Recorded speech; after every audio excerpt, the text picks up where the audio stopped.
Hey guys, Josiah here. Have you ever felt like you're hopeless? Maybe you're in a season of life right now where everything is going wrong and you're like, God, where are you?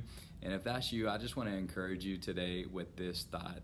And it's this: if it ain't good, then God ain't done.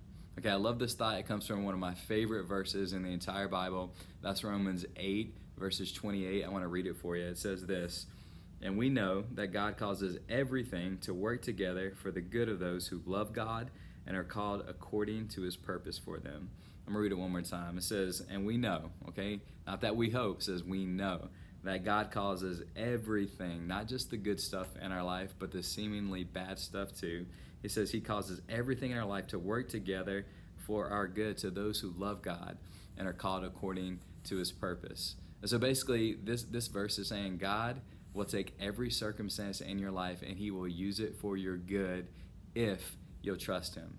Okay, now some of you, you're hearing that and you're thinking that's ridiculous because life right now, it is not going well, okay? And maybe you're even bitter at God because of life, how life is going. Maybe you're thinking he's out to get you. And again, if that's you, I just want to remind you, if it ain't good, then God ain't done. God is a good God and he wants good things for his children. And again, some of you, you're just thinking, man, that is so ridiculous. My life is so utterly hopeless right now. And I want to share a story with you today from John chapter 11, where some of Jesus's followers, they're feeling the exact same way. They're feeling like Jesus could have stepped in, he could have intervened and helped, but he chose not to.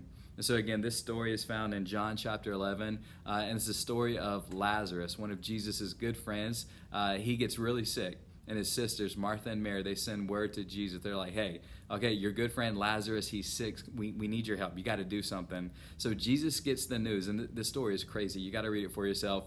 He actually stays where he's at for 2 more days. And by the time that he gets to where Lazarus is, Lazarus has been dead for 4 days. And of course, Martha and Mary, they're sad, they're disappointed. I would imagine there's some anger, all kinds of emotions. Jesus, if you just would have been here, okay, you could have saved him. Where were you? And I love it because before he even goes, when Jesus gets to the news, he says this in verse 4. He says, Lazarus's sickness will not end in death. No, it happened for the glory of God, so that the Son of God will receive glory from this. And again, you got to read this story for yourself. But Jesus goes, he does the miraculous. He raises Lazarus from the dead. And in verse 44, this is kind of how the story ends. It says, and the dead man came out, his hands and his feet bound in grave clothes, his face wrapped in a headcloth. And Jesus told them, unwrap him and let him go. And get this, many of the people who were with Mary believed in Jesus when they saw this happen. I love that. Okay, if Jesus wouldn't have been late, all of these people would have not given their life to Jesus and entered into a relationship with God. And here's the point, guys. Okay, sometimes God's delays are not denial. Sometimes, okay, God, he does not answer our prayers on our timetable, but on his timetable because he knows he'll get more glory.